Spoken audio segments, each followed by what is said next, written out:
Good evening and welcome all to the Lads It's Tottenham podcast on this fantastic Monday night, discussing the convincing victory away to Old Trafford on Sunday afternoon. Joining me tonight, we've got a fantastic panel, starting with my right, Gibbo, the old psychic, my brother from another mother. It has been ages since we've been on together, Gibbo. How have you been? Yeah, well, not as good as you all tanned up, mate, but yeah, we've been all right, keep going, mate. Obviously ecstatic after beating United yesterday. So glad to come on and talk about another win. It seems every time I come on lately, we're talking about wins, which is good because I hate losing. And great to have Becky back on and great to be on with Adam for the first time, mate. So looking forward to it. Yeah, great. And exactly where I was going to go next to Becky. Becky, also been ages since I've been on with you. How have you been keeping? Very good, thank you. Hello to everybody. It's nice to be back. My eldest was doing his GCSE, so he was kind of commandeering the kitchen space behind me. So he needed the laptop in the kitchen, and I got to from about March onwards, and really it was sort of he needed the priority. So that's all done and dusted and out of the way now, and he did very well. He's at sixth form and loving life. But yeah, I had a great summer. I went to Devon, I went to Jersey, I went to Holland. And then went to the Leicester game and saw Caller. Caller was like, "You need to come back on." And then I saw him again at the Coventry game, and he was like, "You need to come back on." And then John's messaged me, and I said, "You know what? I'll come on." And ironically, I've come back on the time when it's the Lads It's Tottenham podcast when we played United, when they originated that kind of phrase. I actually saw someone walk past me because I was at the game yesterday, and we went to the fan park at the cricket ground, and someone walked past me and went, "Lads, it's just Tottenham," and I just sort of gave him a kind of wink and went, We'll see. And of course, we had the last laugh. Yeah. But yeah, thanks for having me on. Yeah, no, it's great to have you. I love having you on, Becky, all the time. And it's always good to get Becky on because those regular listeners and viewers will know that Becky goes to most away games. So we'll get the away fan perspective from Becky today as well. So look forward to that. And first time I've been on with Adam. Adam, tell us about yourself. Tell us a little bit about yourself. Yeah, it's my second time coming on here, so I really appreciate the opportunity to chat all things Tottenham. I've been pretty busy over the last while. I got married back in May, and I was over in Brazil for a month, so that kind of kept me away from the Tottenham chats for a bit. But it was during the summer anyway, so there wasn't an awful lot going on outside of transfers. And since coming back, I'm a filmmaker, so I don't have my own Spurs channel, but I do have a filmmaking channel called Wild Stag Media. Wild Stag Productions is my film production company. So if anyone has any interest in checking out an Irish filmmaker and what I'll be getting up to over the next few months, I'm trying to get my second feature film on the road and try to get a podcast going as well about Irish filmmaking. So that's basically what I get up to in the normal day today, but absolutely delighted to get on and talk about Tottenham, especially after a victory like we had against Man United. Absolutely delighted with it. Yeah, excellent. And thanks for being here, Adam. Look forward to getting your view on all things Tottenham and the game as we go through tonight. So first things first, 60 of you watching live already across either X or here on YouTube. So thank you for that. Do please subscribe, chuck us a like if you haven't already done so on YouTube. You'll find us under the @It's Tottenham, Lads It's Tottenham username. Follow us on Twitter as well. We're building up our Twitter base as well since we've rebranded after the Cheese Room. So do go and follow us if you aren't already doing so. So let's start then with the lineup for the game. Becky, you was at the game. This was the lineup. We knew, I think, early on in the day it come out that Son wasn't going to make it. He didn't travel. I think Gold put that on X earlier on in the day. So we knew there's going to be a change. It turns out that Werner was the one that come in. What was your thoughts on that lineup, Becky? Yeah, so like I said, we were in the fan park, which if you know kind of Old Trafford, you've got the Old Trafford cricket ground, which is just sort of around the corner. And people are like, "Oh yeah, Son didn't make it, Son's not in the team." So I was quickly on my ACCA, trying to kind of adjust my ACCA, because I think my ACCA was Son have one shot on target, for Fernandes to have one shot on target, and both teams to score. So as you can imagine, that didn't go that well, that ACCA. But anyway, I think I'd sort of thought since Thursday we were sort of saying it was likely to be Werner. I think, we would like Mikey Moore to start, but I think he's not there. Andrew's not going to start him in Premier League games, certainly. I think, Carabao Cup, FA Cup, Europa League, But I think Premier League, certainly away at Old Trafford, is not the type of game that Mikey Moore's going to start. So I did expect it to be Werner. Bentancur, I think, for me, so far has had an amazing season. He's really kind of back to kind of tip-top form. So I was pleased to see Bentancur play. And that, in terms of what happens with his ban, I think we'll possibly getting all the minutes out of them that we can, and then it will be Basuma. But yeah, pleased to see kind of Kulusevski, Maddison, and Bentancur kind of in the middle initially. And I was sort of saying to Joe, I was with Joe, and I sort of thought, this is really our strongest side, really, probably maybe apart from Son, for the positions that we have available going forward. So it was one of those games where, we sort of talked off air. You go into it knowing it could be in any score. We were talking to some Man United fans before the game, because a lot of my away friends live in Manchester, and we were like, it could have been any result. Could have been 3-0 to them, 3-0 to us. Could have been 0-0. Could have been 1-1. It was just all sort of options. But it was just so pleasing to see how well we played, and every single person played their part. Even Werner, with the 2 chances he missed, he was there, he did a job. And there was nobody really that you sort of could say that had a dip in performance, which is why it made it felt so emphatic. And we'll come on to it later on, but I do think that we would have won 6 or 7, whether they'd had 10 players or not. We certainly, we flattered them really with the way the result ended in the end. Yeah, I'm sure we'll talk more about Werner as well. Adam, what was your take on Werner coming in? Was that what you would have done? It's what I was expecting. I don't know if it's what I would have done. I mean, you kind of do want to make sure you have a bit of experience. You don't want any. If Mikey Moore had started, would he have kind of been a little bit nervous due to the occasion? At the end of the day, even though it's a Ten Hag Manchester United, it's still Manchester United, and you have to be a little bit concerned. So Werner, at least he has the pedigree, regardless of whatever you think about him. My father and I were talking about the lineup when it came out. I was watching the match with himself, lifelong Spurs fan from London, and we both said that was pretty much the lineup that we expected. The only area of the pitch that I think was kind of a toss-up was that it was in the number 6. Would it be Bentancur or Basuma? Everything else, it's exactly what we thought would happen. And Werner, I agree with Becky that there was no dip in form, but only because Werner is absolutely useless anyway. There was, to be. I think if Mikey Moore had been on the pitch 1-on-1 with the keeper twice, one of them would have gone in. Do you know what I mean? But I think there was, we clearly had enough on the pitch to be able to get the job done, and I think that I certainly wasn't going into a pessimistic looking at that lineup. It would have been a different story maybe. If it wasn't a Ten Hag Man United, but with him in charge, we had a chance. No two ways about it. Yeah, Gibbo, I'm pretty confident in saying when you saw Werner, you probably put your head in your hands and thought, "Oh my God, here we go." No, I thought he'd play Werner, mate. I agree with the rest of the other guys. I think that at the moment, apart from Son, that probably is our best 11.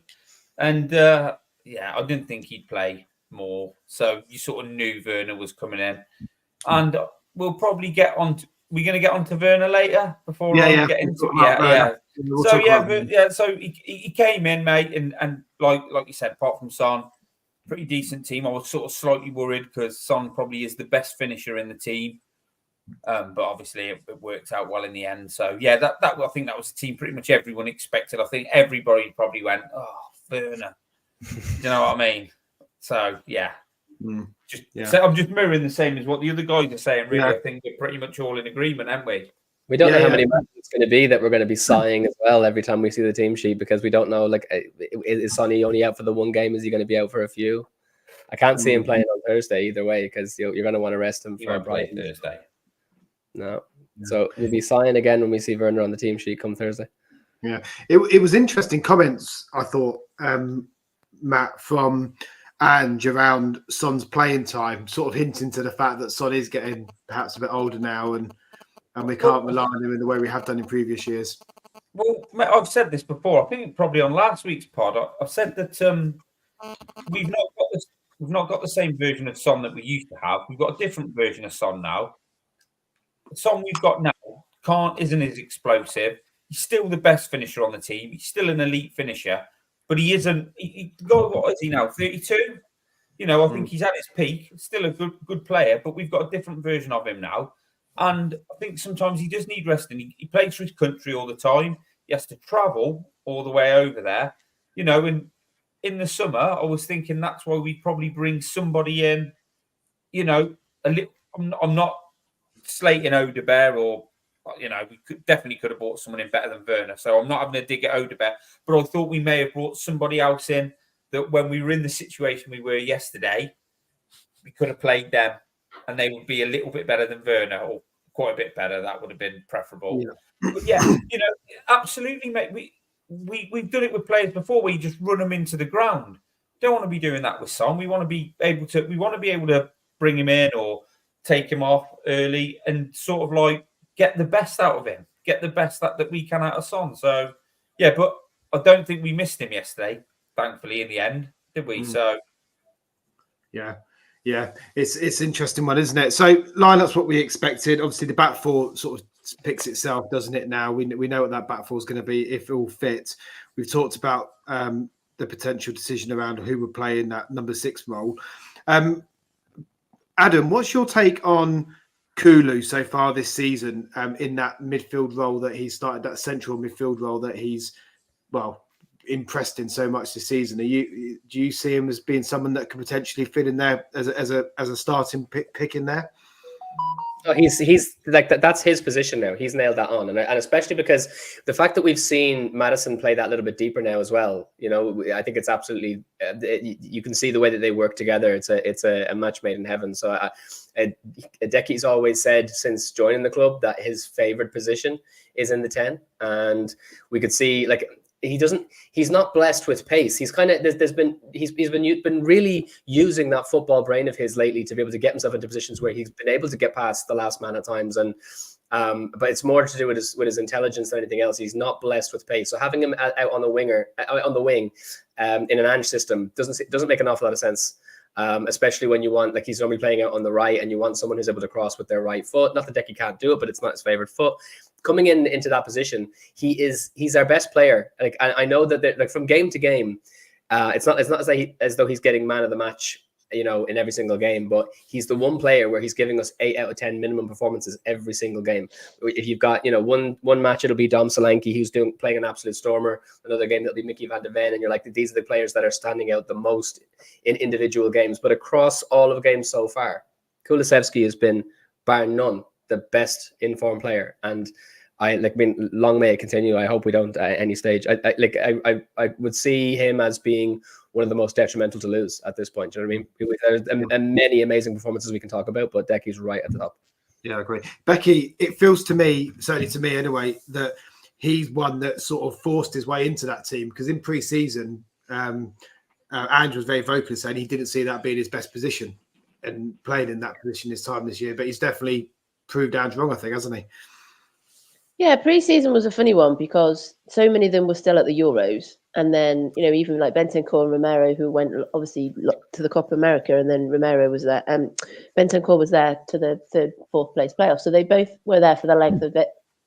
Ragusin was there for a while with Romania and Van der Ven with Holland. So it meant that they returned quite late. So I went to the Hearts game, and you were kind of like, I remember watching other games in South Korea and things, and it was kind of like, this is all the kids were playing, and it was great to see them stepping up, and it was great to see Bergvall playing, and sort of seeing how Mikey Moore and Lancashire played, and how that kind of, they became integrated during pre-season. But you knew that like we had Skip playing centre half, I seem to remember, things like that. It was not going to be the positions that they were going to be playing. So everybody was sort of playing all over the place, because I think Ange was still sort of trying to work that out. But certainly, the interviews that I've seen Kulusevski, he always says he prefers to be in that 10 position. And Son, you were talking about Son before, and he's saying he prefers to play out on the left wing. So it looks like, you know, Ange is using the positions that they feel they're strongest in. The key difference I felt yesterday is that the strength of everybody. So yes, the midfield was really, really important. Maddison, Bentancur, Kulusevski, you know, we made it look easy when there was 10 players, but before that, they were riding challenges. Those kind of around the corner balls that maybe Newcastle weren't quite coming off, or maybe they were getting frustrated at Leicester that weren't quite working. They were all kind of coming off. And when they work, all these kind of passages of space just appear. And that epitomised with the very first goal when, you know, Udogie kind of presses, gets the ball back, makes the interception, makes that space, and Van der Ven's off. And all those kind of like little kind of intricate kind of passes are working, and you can see that's kind of clicking. And I think Kulusevski is really kind of growing into that and enjoying having, Maddison dropping behind him, Bentancur even further from it's like a CDM point of view, and then Kulusevski allowing to kind of go forward with either wing. And, I know we're doing it in funny order, but I thought when Udogie went off and Spence came on, he sort of really supported Werner well as well. And even that kind of connection between it sort of worked really nicely. So it just seems at the moment, luckily everybody's fit at the moment. Hopefully Udogie is okay as well. And it's this idea that even if they're not, there isn't a massive drop off when subs come on. And that's maybe what we've never had before. So Kulusevski finishes most games because if there's a change, he usually goes out on the wing. And I think he's given him a best of both worlds. He's starting in a position he prefers, and then he's being utilised in a different position as well. And what was really surprising to me yesterday is it was first goal of the season. He's been so important this year with assists and his kind of all-round kind of play and pre-assists. But actually yesterday was his first goal. And it kind of, we did chuckle because obviously I can't remember if Werner had both of those chances by that point. But the goal that Kulusevski scored was so much harder to score, and he just flicks his leg out and there it is, it goes in. And I think that just shows a player who's got a lot of confidence. He feels very assured in what he's doing, and that's only a good thing, I think. Yeah, Kulu rightfully is getting praise from everyone on the panel tonight. Another player for me that has been sensational since joining the club is Van de Ven at centre half. I think he's probably my favourite player, Tottenham player now. Actually, I think that what he offers to this team is so important, and we saw that perfectly yesterday, didn't we, Matt, with his assist for the first goal. Van de Ven, doesn't he just signify everything that you want from a centre half? Yeah, mate. He's top notch, isn't he? I mean, like, I always feel like we can be one stray pass in their defensive third, like when we're attacking, we can be two passes away from being caught out. But a lot of the time, when you've got Van de Ven, that gets cut out, doesn't it? Because of how fast he is. But I mean, the bloke's just a machine, isn't he? Like, he's intercepted that ball when Garnacho and Rashford are just like dallying over it. And he's just, drove through. The only way he was going to be stopped was if they took him down, and they never. And then he has that last touch when he's in the box. And you think a lot of people will overhit that. But because he's so quick, he's right by the byline, whips it across, and obviously Johnson taps it in. But he's quality, mate. I mean, I would like him to be a bit more, you know what I'm like, Craig. I'd like him to be a bit more commanding in the air than he is for such a big guy. But, mate, that's sort of the only thing. Do you know what I mean? He's been brilliant for us.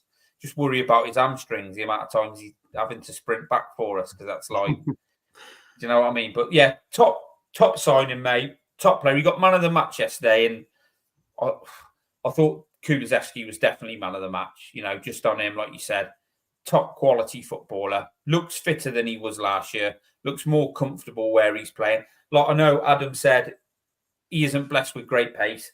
But I said to my son yesterday when we were watching it, he's quite deceptively quick. I said, because he looks a little bit fitter. He's just maybe not like over distances, but he's just got that first yard or two where he seems quicker on the ball, and he just gets in front of someone. And because he's so strong, he's either getting away from him or they're taking him down, aren't they? But yeah.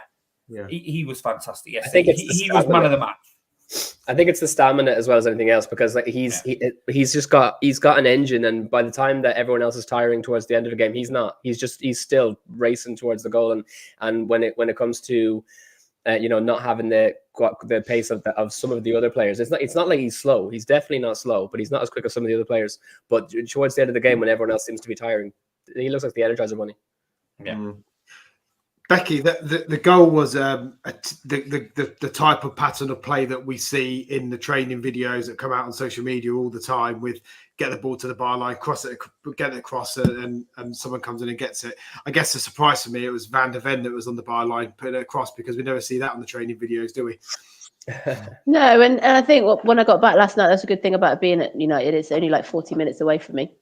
I watched some highlights and then watched Match of the Day, and Neville was like, "Oh, we haven't seen him do that before." It's like, well, you didn't see the Everton game. We did it at the Everton game. But yeah, I agree. It's not something that he's known for. Watching it in the stadium, actually, I thought he'd overrun it.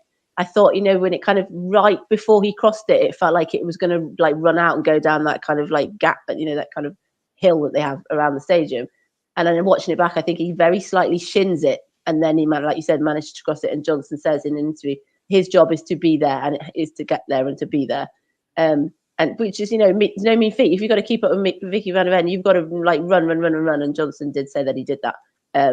I think, it doesn't really matter who's there. From where I was, actually, I thought it was Bentancur that had got on end of it, but then knew that it was Johnson. It's just, we are so blessed at Spurs when we've got big screens. And although I've said on here before, we don't have replays anymore, but at least we have big screens.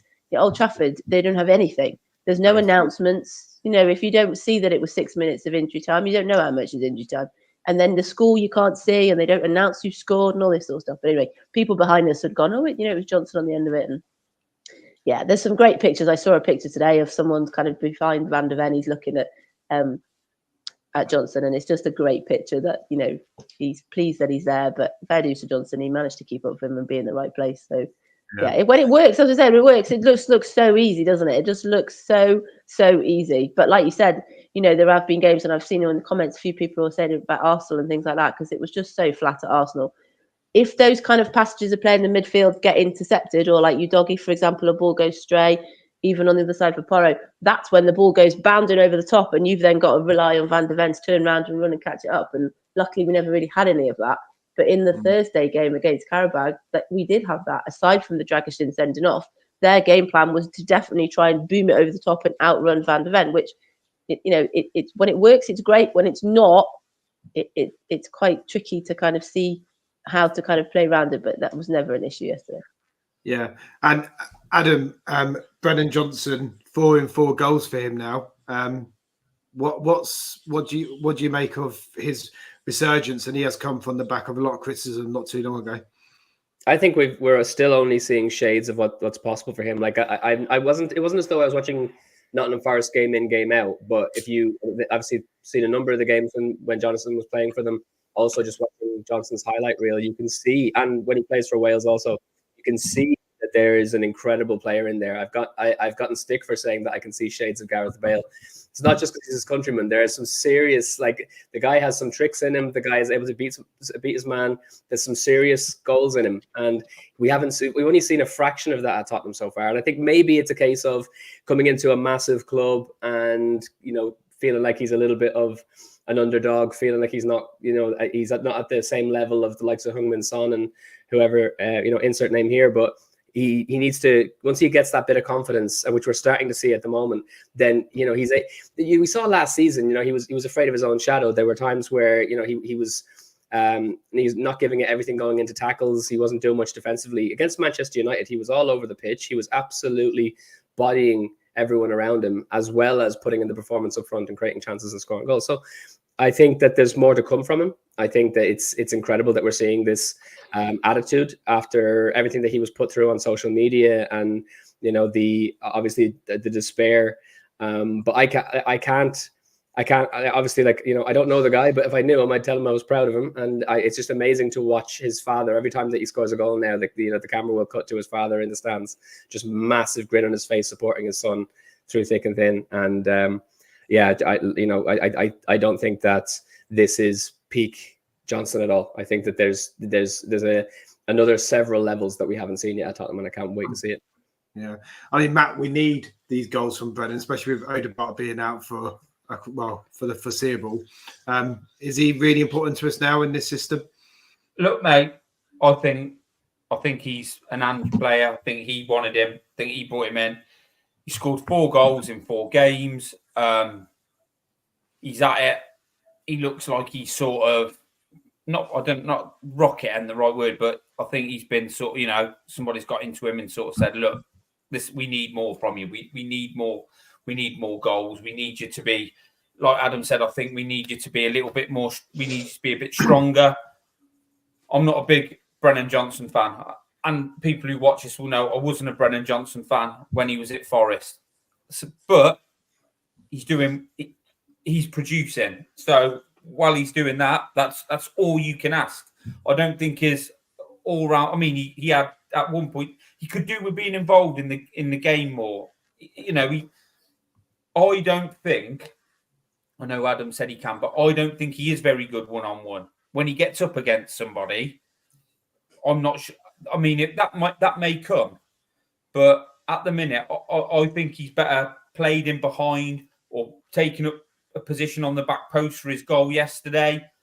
When he gets up, sort of runs away from somebody, I think that's his sort of forte. I don't think as a winger going one-on-one against a fullback is his forte. But like I said, I'm not his biggest fan, but while he's scoring goals and producing, that is all he can do. And fair play to him, he's been doing it. Yeah, definitely. That first half, Becky, we were simply dominant. I think it's fair to say in every metric you look at in the stats. I've got them in front of me. I'm not going to go for them all. Obviously, we didn't get that second immediately, and we did look, certainly on the TV when I was watching from, and Gibbo's commented on this, we did seem susceptible to potentially conceding. I think they hit the post, didn't they, before the red card? And Matt, you said earlier on, Gibbo said earlier on in the show that you always feel like we're one straight pass away from conceding. Becky, was you at the view at 11v11 that there was only going to be one team win that day, or was you also nervous in the stadium?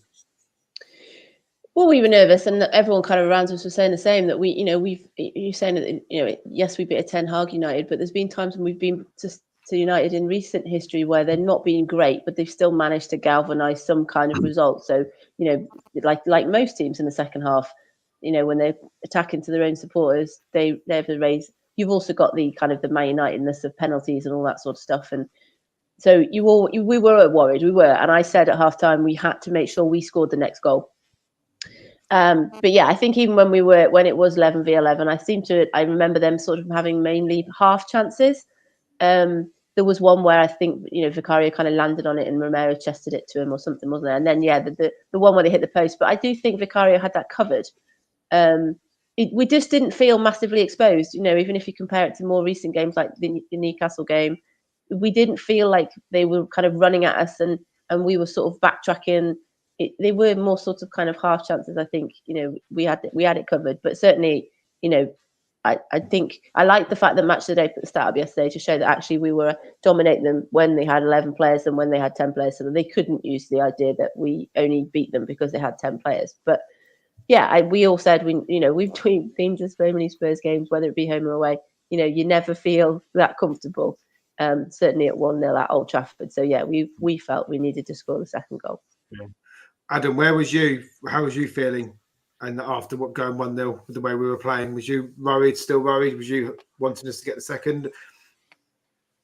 Yeah, I mean, I think one of the commentators made a point of saying, and my brother said the same thing to me. My brother's a Liverpool fan. He said, if there's any team that could throw away a lead and a great performance, unfortunately, it's Tottenham. I definitely, there's no way that I was going to feel comfortable at any point until we had put the game out of sight with very few minutes left to go for them to recover. So it was definitely essential for us to get the second goal. I thought as well, like immediately, I was like, from the very get-go, we didn't know how long we were going to have. There were ebbs and flows throughout the game, but we were mostly dominating the whole time. But we had no idea that was going to be the case. And it's just like, while we were so dominant in the beginning and we scored so early on, I was saying that it's absolutely essential that while we're in the ascendancy, we need to get that second goal. And unfortunately, it took longer to come than I would have liked. But at the same time, we never, apart from, I thought the Garnacho strike, that was unbelievable. I think he's a phenomenal player. I'd love to have seen Garnacho at Tottenham, being honest. I think he's absolutely outstanding. Had that gone in, it would have changed the tide, I think. But gratefully, it hit the post. And apart from that, they never really tested us in any significant manner. So, I don't think that we're at the stage yet as Spurs fans to feel as dominant as we did in the prime Poch years.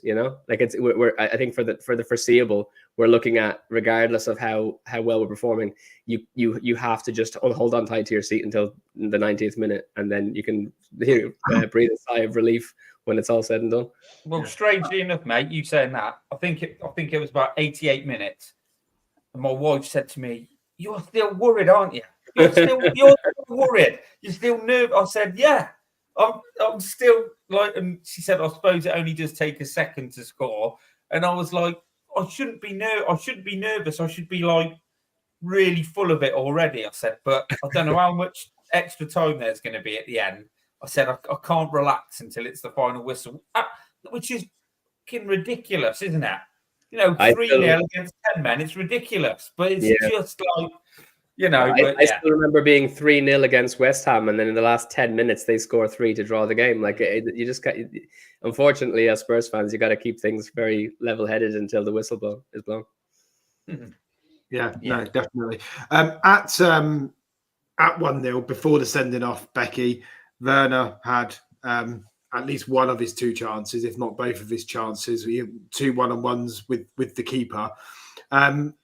Was you cursing him at that point, thinking, "Oh, here we go, miss these"? Because I think we've been guilty in the games, the Newcastle and the Arsenal game, where we've played okay, we played well, created chances, not put those chances away.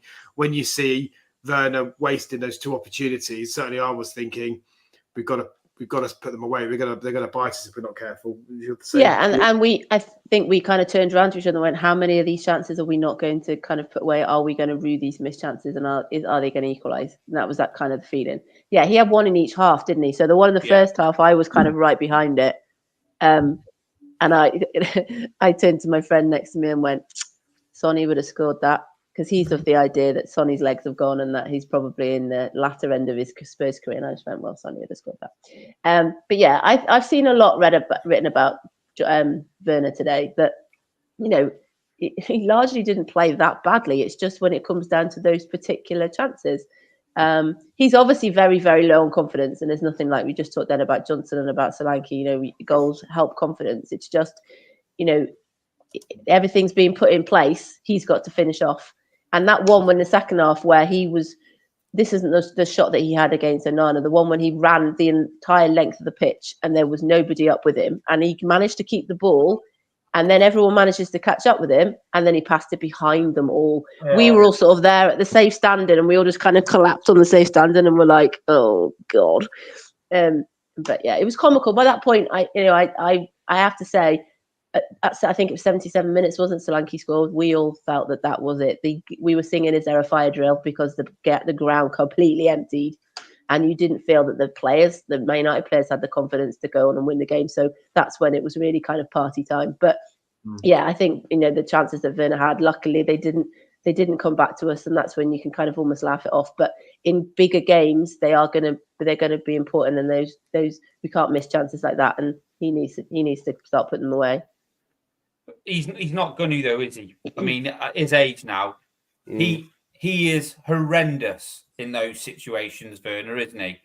Yeah. Clutch moments, 1-on-1, he's terrible. And like when Becky said, when the ball he passed back, I mean, there were 3 players coming in and he missed all of them.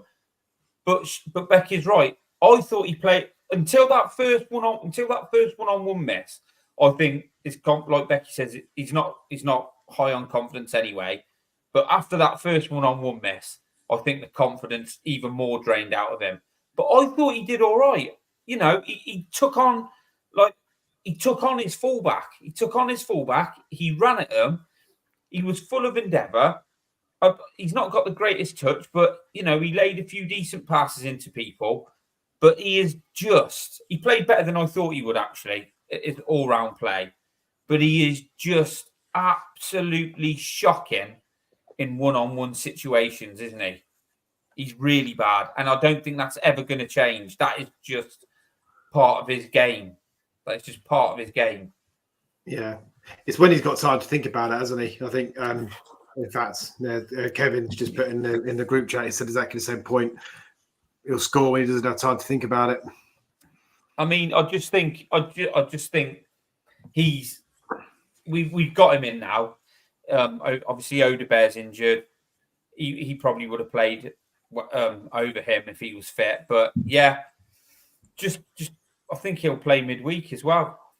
But yeah, I thought he played all right though. To be fair, I thought Son doesn't really attack his man anymore. And even though Werner's nowhere near the player Son is, he did do that a couple of times.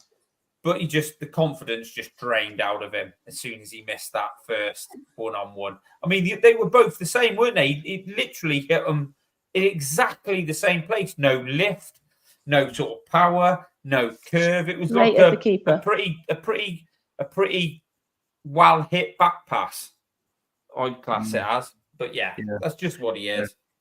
I mean, the reality is, Adam, with the injuries that we've got, Son obviously needing his time managed, obviously Odegaard being out for the foreseeable, Werner's going to play a big part in these coming weeks, isn't he, up to Christmas? Yeah, we got to see exactly what the story is with Sonny. We don't know the extent of the injury. The fact that I'm optimistic for potentially that it won't be too long, considering that he was in training directly after the injury, and because he obviously felt something, but thought, we need to see what the extent of it is, and I feel I can get out and run about a bit. That's got to be a good sign. It's generally, if you've seen players out for months, it's injuries that they know straight away. They're not getting out onto the training pitch. So we'll see how things go in the next couple of weeks. But he's definitely not going to play such a kind of a. I'm not going to say insignificant, but certainly, it's the quality of team that we're up against now on Thursday. I can't see them bothering playing Son when he needs to rest that injury. What we do have to think about, though, is after Christmas, we do have Jan coming in. Now, I know, again, you're talking about a very young player. We're building up a serious squad of young players, but at least that'll be somebody else that we can rotate in there as well. So at least from an injury standpoint, there'll be players that will be able to come in and take the place.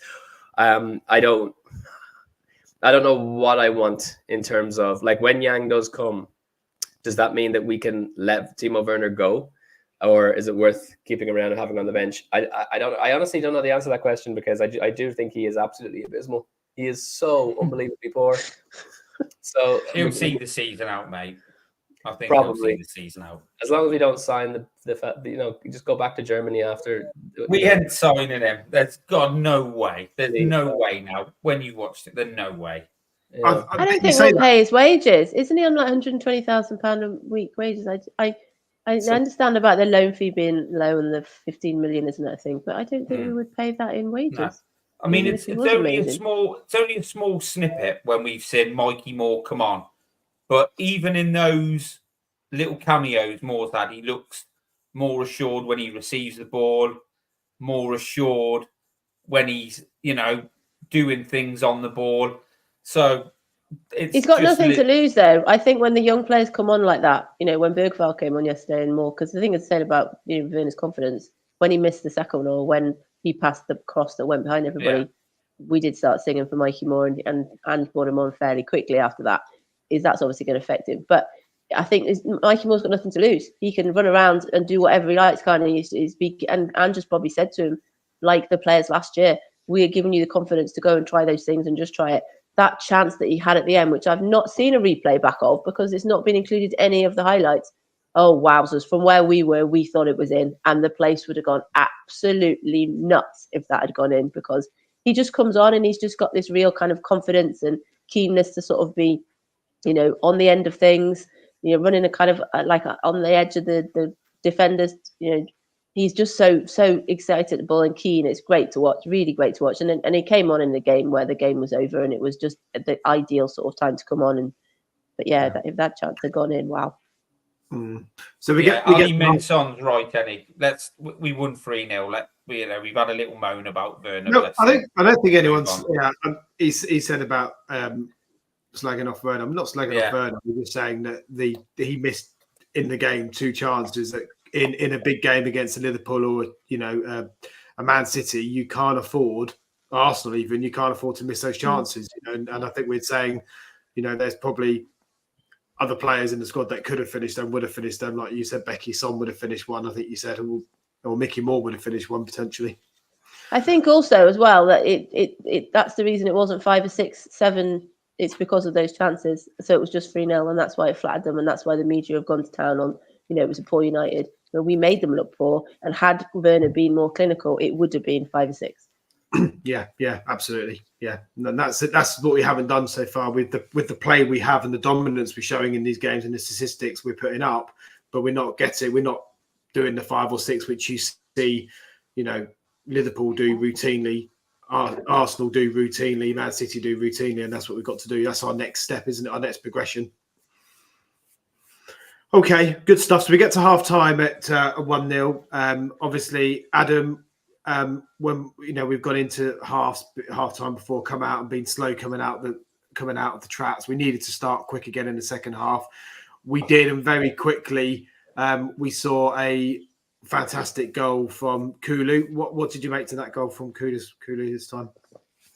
Yeah, as I say, I think that the position that he's in now is certainly, it's where he's meant to be. And I know that the pass from Brennan Johnson, it took a deflection. It wasn't as though it was, positioned perfectly it was a little bit lucky, but for Decky to have his head in the game and to go at it the way he did, and Becky even pointed out, like, he had to kind of toe poke it in just the right way to get it over Onana. He did an absolutely outstanding job, I think that there's an incredible attack forming there. In the last number of weeks, obviously, we were really concerned that there wasn't a lot of we weren't being clinical enough in the final third, and I think that things are just really starting to. I don't know if you heard Jamie Redknapp talking after we just about beat Coventry, and he made a point of saying, look, there are games like that where it can galvanize you when you have to pull it out of your back pocket.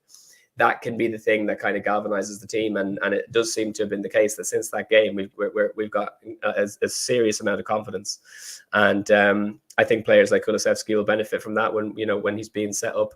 I think we're going to see more goals from Maddison. I think that Solanke will probably score game after game. Johnson's obviously doing his bit now. I just think that there's a great back and forth between in that front line, and for Kulusevski to be playing in the 10, I just think it's absolutely perfect. It makes sense for Maddison to drop back a little bit deeper. He's covering out for Udogie when he's making runs, forward, which he's able to do now as well. And it's just everything just makes sense. It's the perfect little jigsaw puzzle.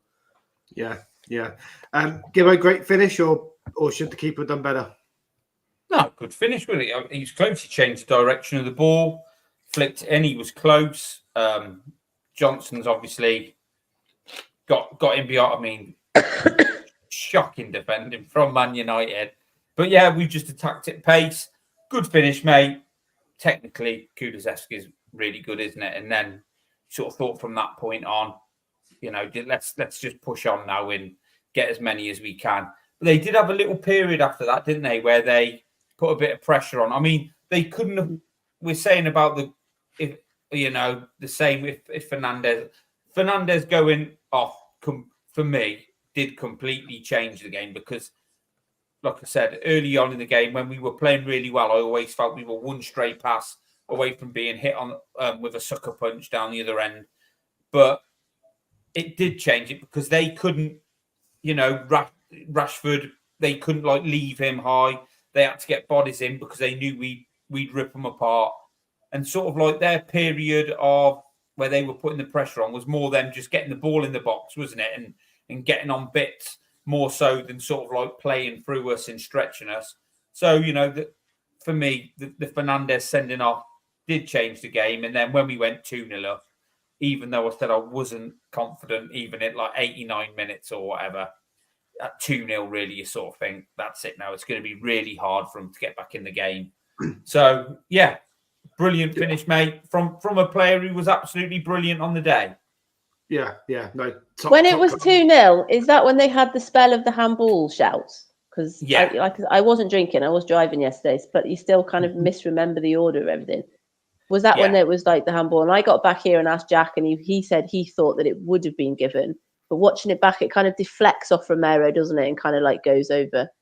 Did it hit his thigh and then his arm or something? Deflected up, yeah. And then to be fair, I've seen it back. I don't really know where else he's supposed to put his arm. He's trying to kind of move it out of the way, isn't he? And they never looked at it too much, did they? VAR. They didn't stop the game to look at it or anything. They just sort of I don't think it was handball. It wasn't a handball.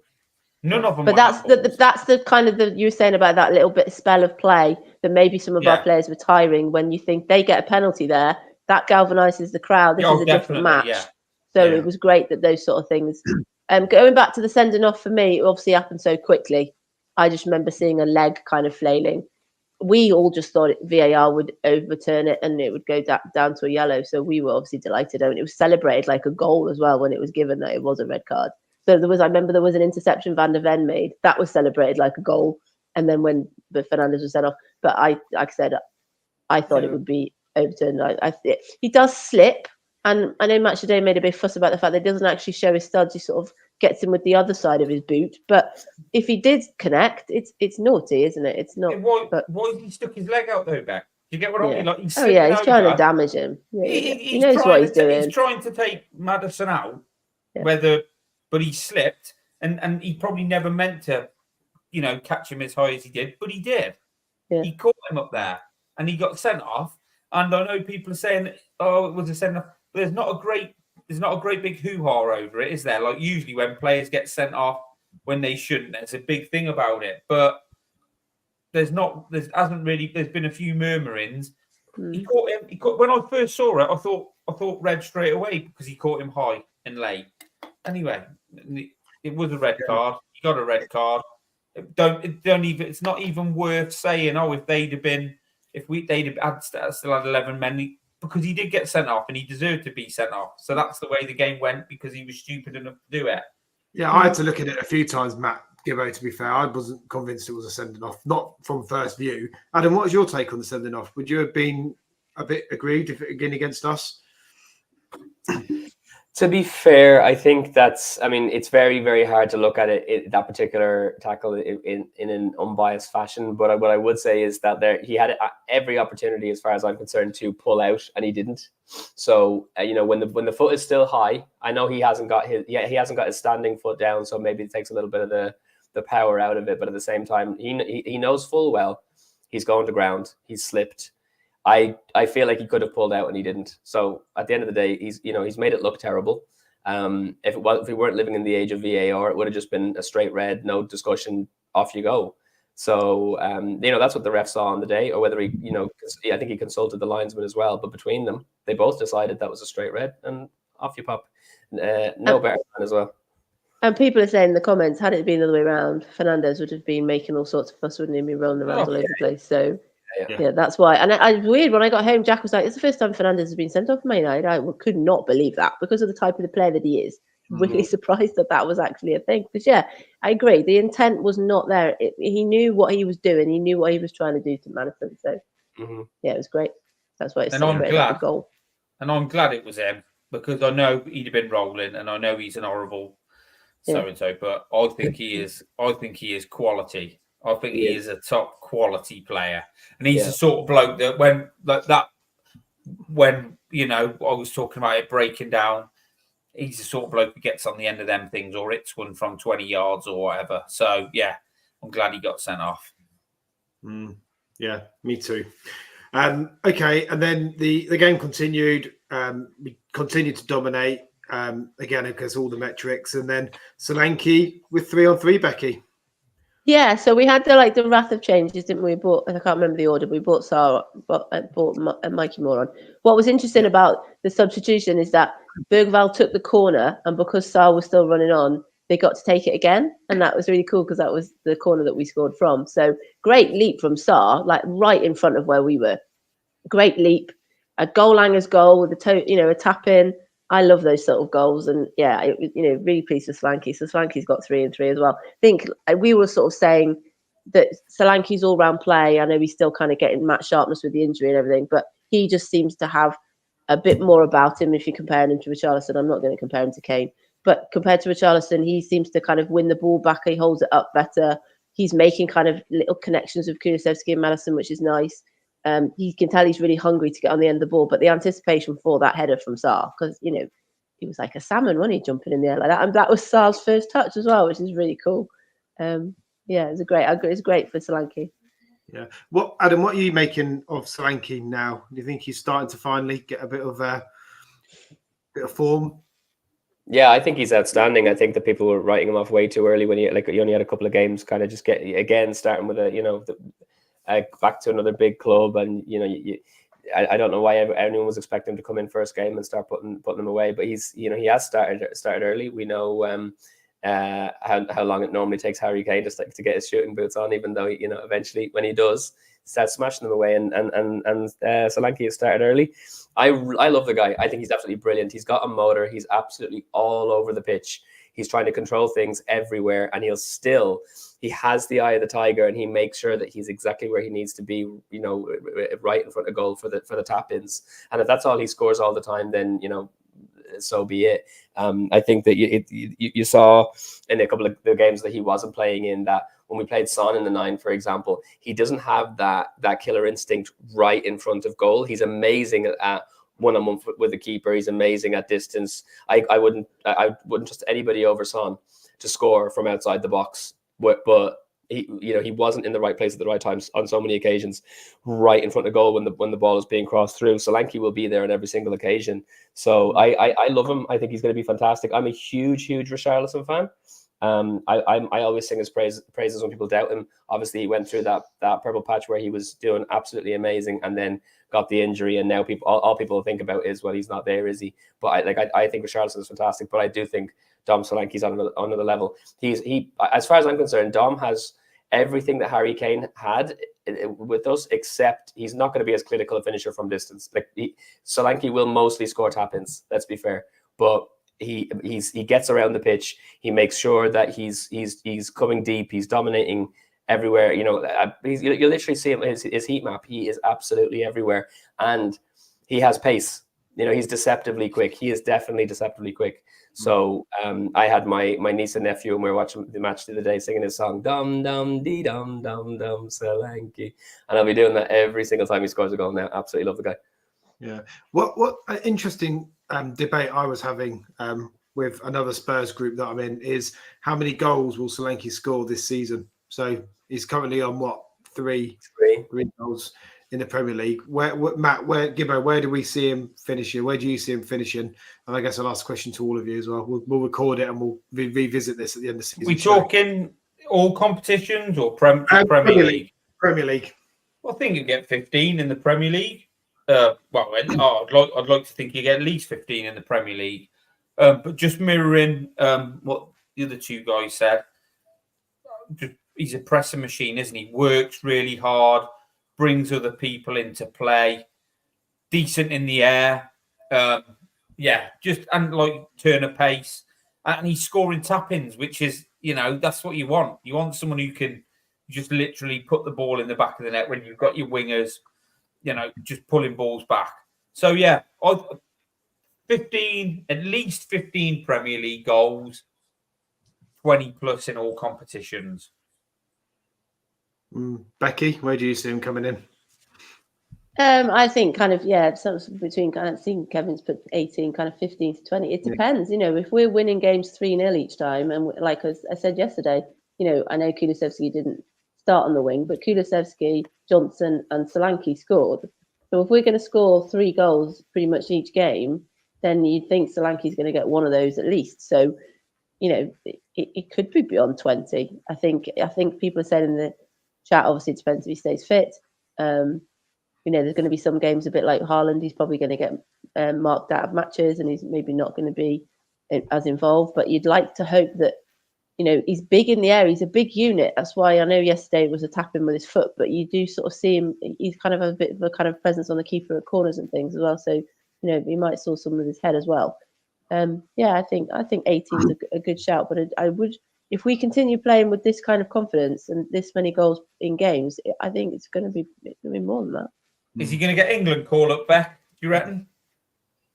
That's always a difficult one, though, isn't it? It helps that Tony's gone to Saudi Arabia, I think. That's kind of, you know, sideways that position. But it's the same thing, isn't it? While Kane stays fit, Kane's there, isn't he? And it's whether the new guy, it's Carsley, isn't it? But likes the kind of attacking midfielders kind of players, you know, the Grealish and the Cole Palmers and those sort of, rather than your, you know, one-on-one striker. So, yeah, I think, it's tricky, isn't it? He's a big step for him. He said that I think he said yesterday that he talked to Kane at the Bayern Munich friendly, and he knows he's made a big step up, and he's got to kind of continue what he's doing. And I think that's why he's not getting ahead of himself. He's obviously delighted. He's not that well media trained, I must admit. When he kind of talks, he's a bit wooden still, but that will come, I think. I thought Johnson and Van der Ven spoke very well yesterday with the media, but he just wants to keep his feet on the ground. He wants to keep going. Someone put in the chat, why didn't we get him earlier? I think possibly Bournemouth were kind of stalling to get replacements and things in. So you'd think, another couple of months certainly someone who wasn't at the Euros, you would really think he would kick on. And that's probably why he was frustrated he got injured so early. So, yeah, I think we don't want to get too ahead of ourselves. But I think, he just has to keep doing what he's doing because it seems to be working. Yeah. Adam, where do you see him coming in goal-wise? I was going to try, I'm insanely optimistic about Solanke, and I wasn't expecting everyone to be coming out with from 15 to 20 goals. So I'm going to have to put my money where my mouth is, and I'm going to say he's going to get 22 Premier League goals this season. I like it. Keep the receipts. Yeah. If he scores, if he gets close to the 20 mark, I guess, for you, Gibbo, does that mean that we've found that? I know you can never replace Kane, but we found our Kane replacement. After trying with Richie and failing, and obviously Solanke now. Definitely, mate. I mean, Kane's irreplaceable. We'll very unlikely in our lifetime that we'll see us fully replace Kane. It's just everything about you. What? Sorry? Till we re-sign him. Yeah, unless we re-sign. Yeah, but I mean, yeah, everything about Kane was brilliant. Just huge class, top quality. But so. Will we have the replacement? No. But have we got ourselves a good striker, different striker? Have we gone a long way to replacing those goals? Then yeah, because I mean he got 19 for Bournemouth, didn't he, in the league last year, so he's obviously capable of scoring goals in the Premier League. And I'm hoping Becky said if we score 3 every week, well, if we score 3 every week, we'll be winning the league. I should think. So I'm hoping that does happen. Yeah. I'm hoping Becky's right. That would be brilliant to win the league by, outscoring Man City. Wouldn't that be great? But, yeah, mate, I think we've got a good player on our hands. I think he's been, obviously, he was a guy Ange wanted. You can tell that by his pressing. So, we've got what we needed, mate. Yeah, definitely. And just to finish off the Man United game. So as we ended up 61% possession, expected goals 4.59, total shots 24 to their level, 10 on target. I mean, big chances 9 to their 0, big chances missed 6, and that's the only thing for me as I look at is the big chances missed. Where we if we're going to improve in the coming weeks, certainly against the top sides in this league, that's where we need to do it, isn't it? Yeah, I mean. How many big chances missed? 9. So, Werner 2. What were the other big 3 chances then? Yes. Wow. Well, Mikey Moore's. There was didn't Bentancur had one? He went over the bar. Yeah, Porro. Brennan Johnson hit the post. Yeah. Yes. Yeah, of course, Johnson hit the post. I mean, I thought Romero had scored. I was up out the saddle when he had that bicycle kick. I thought it was it. My missus looked at me and she was like, "What are you doing?" I said, "I thought he scored." I thought it went in. So yeah. Yeah, you're right though, Craig. We haven't really talked about. We haven't really talked about Romero, have we? Romero was captain yesterday. I didn't even realise that. I just assumed it was Maddison. No, it was Romero. Yeah. Take him for granted, I think, Romero. I think we do. Yeah, I think we do. Yeah.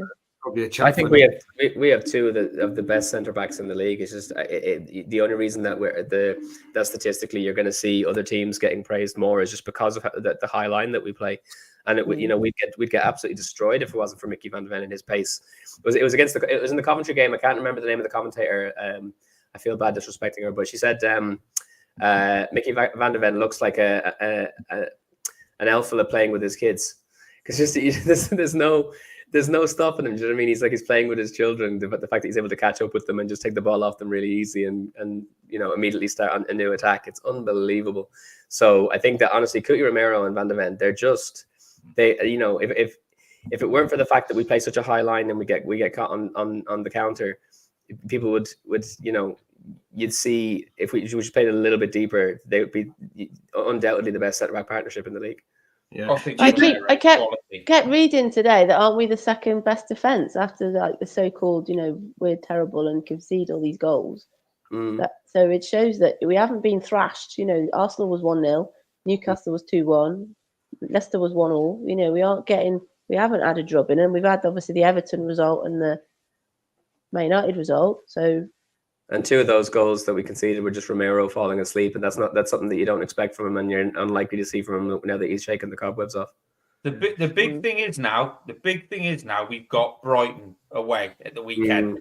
Last year we went to Aston Villa and produced something similar to what we produced yesterday, and then we went to Fulham and was absolutely shocking. So, what we need to see now is to go to Brighton, sort of similar to Fulham, but we need to be going to Brighton and getting a result. We've beat United. Let's not follow it up with what we did at Fulham last year. Let's go there and get a result. Then you can start saying, yeah, we're on the right track now. Yeah. Personally, for me. Yeah, no, well said. And then what that does then in the league table now, so we're now up to 8th. It felt to me, I know it's always a bit early to look at the league table, 6 games gone, you should probably wait till 12, but it felt like yesterday was a must-win game if we want to stay close to those above us. Would you agree with that, Adam? Yeah, I mean, especially when, we drop points in matches that we shouldn't have. So I think for us to be at the end of the day, we're going to be judged on our progression, and we finished 5th last season. And in a league full of absolutely phenomenal teams, phenomenal squads, we can't be dropping points. So if any time that we go up against the likes of a Leicester and don't come away with a victory, if we go against any of the so-called winnable teams, then we have to turn things around against the opposition where we think that we're likely to come away with an L, and we did that against Man United. So I think it was absolutely essential for us to win that game. But I think when again, we need to finish at least 4th to progress from last season. All the games are must-win games as far as I'm concerned, because with Haaland scoring the way that he is, with Liverpool absolutely on fire under Arne Slot. And Arsenal don't look like they've missed a beat. We're going to have to, we need to play every single game as though they're must-win games. Yeah, true. Okay, then. Well, let's look ahead then to Thursday. We've got a game. You're back in Europa League action. 5:15 kickoff against Postecoglou Academy. I'm not going to pretend that I know anything about them, so I'm going to go to our resident expert in Gibbo in European football. Well, mate, it's in Hungary. I don't know any of their players. If we should have got HG on just to give us a snippet about these guys. Yeah. But look, so what are they? Top in the Hungarian league? Yeah, they played top of the league at the weekend. They lost 3-0, is what I believe, last weekend just gone. Yeah. So look, we need to win. We need to win a couple of away games, don't we? And this is one of the away games. We need to win a couple of the away games out of the games we've got. If we win the home games and win a couple of away games, we should get in that top 8 or whatever it is, so we don't have to go in a qualifying round. So let's hope we put out a reasonably strong team again. Let's hope we don't get anybody sent off in the first 10 minutes or at all, and go over there, do a professional job, and take the points. I mean, a draw is not the end of the world, is it? But we want to be going over there and beating them, and we probably should.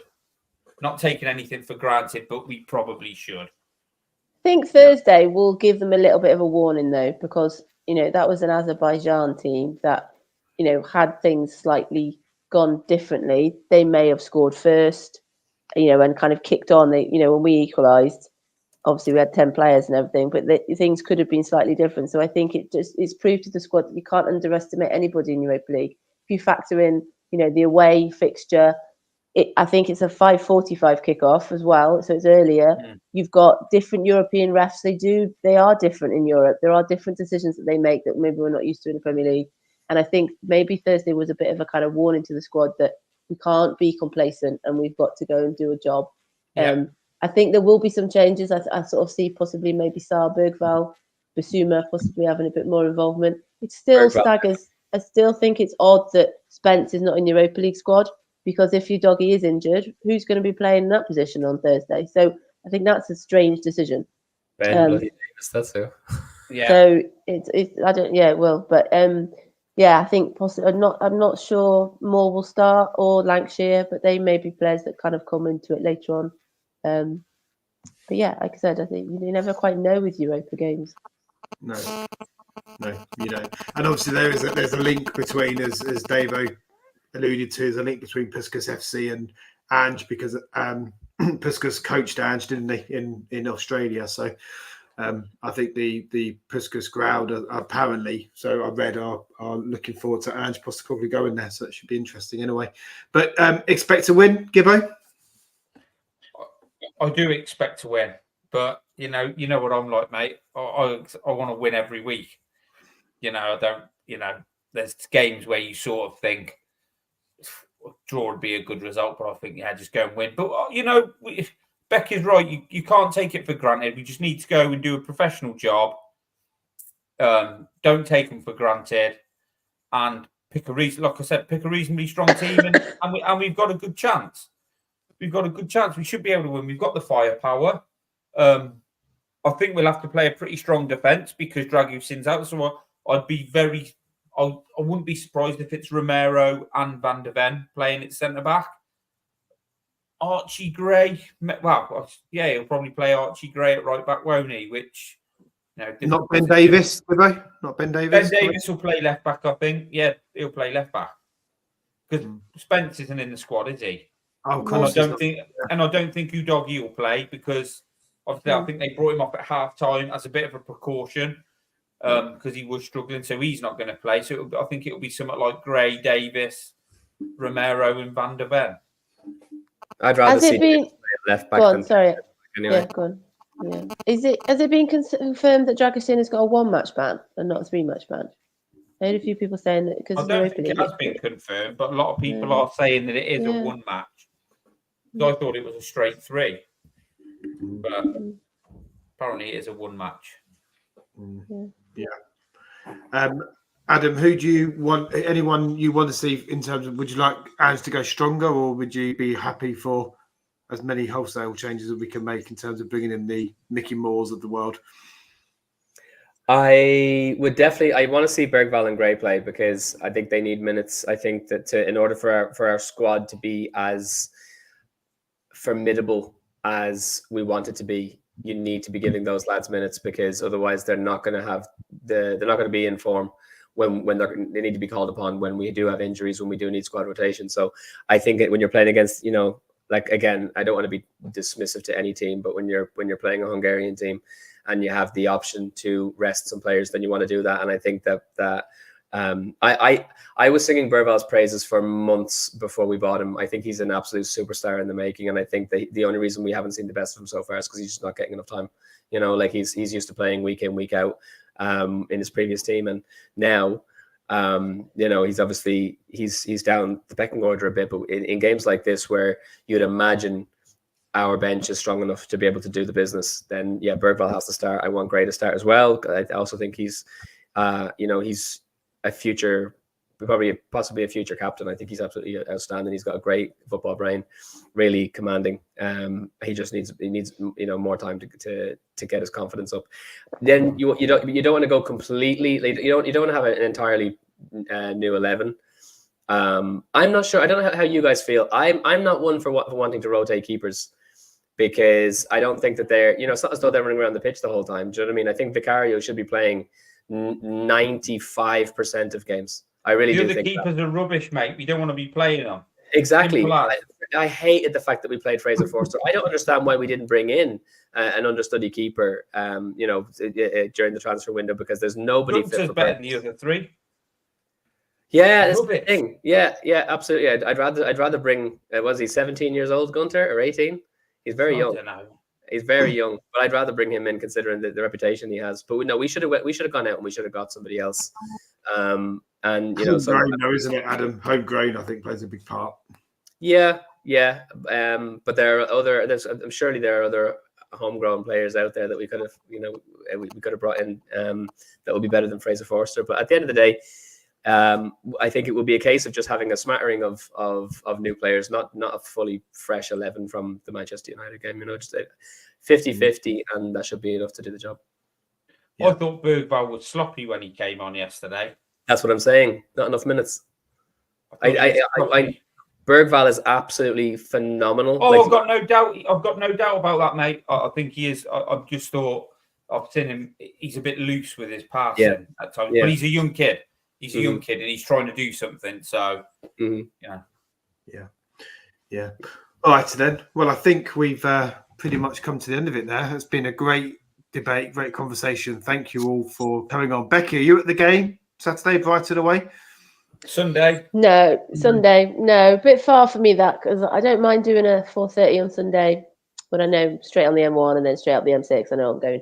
Yeah, it's a bit awkward, isn't it, Brighton? You have to drive there and stuff. So no, I'll be watching it at home. When Dave is so good here that when I'm not on matches, I have to Charlie referees now, so I'm driving Charlie to referee matches. I'm off watching basketball with Jack. So yeah, I'm quite looking forward to doing that this weekend, and then hopefully settle down to a nice win. I think you saying that about Brighton. I tweeted yesterday. I think that this might be the first season that Wolves don't do the double over us, and if they do, something's gone wrong, because they are dreadful this year. But going back to the Brighton, they played really, really high, didn't they, against Chelsea? So if they play that same approach on Sunday, it could be a cricket score. So it'll be quite entertaining, I think. I hope so. That would be good. Adam, thanks for coming back on again. We'll see you again soon, hopefully. Yeah, no, I appreciate you having me on. It's as I say, I don't have my own Spurs channel, so I appreciate the invitation to come on here and chat with you guys. It's always great crack, especially we've just come off an incredible victory against the Golden Boys of the Premier League. But yeah, if anyone is interested in catching what I do outside of Tottenham Talk, then I am an Irish filmmaker. If you want to see what I'm doing, I'm over at Wild Stag Media on all the various social media machines. So thanks for having me on, mate. No, thank you. And Gibbo's decided to do one early, so I'll say bye on behalf of Gibbo. Here he is. He's back. I think my son's just put his telly on to watch something, to stream something, probably along with playing on FIFA and listening to his music on somewhere else, mate, because it's just gone haywire. Sorry. No, don't say it's fine. We're just saying there. Thanks for coming on, Gibbo, and look forward to being on with you again. Mate, brilliant, mate. Great to meet Adam virtually, and always great to be on with Becky. Hopefully, she'll come back on a few more times, because it's always good to get a point of view from. So someone who's in the game. Brilliant. Yeah, we do love having you, Becky. You've been missed. And excellent. All right, then, guys. Well, thank you all for coming on, and I'll see you next time. Until then, come on, you Spurs. Come on, you Spurs.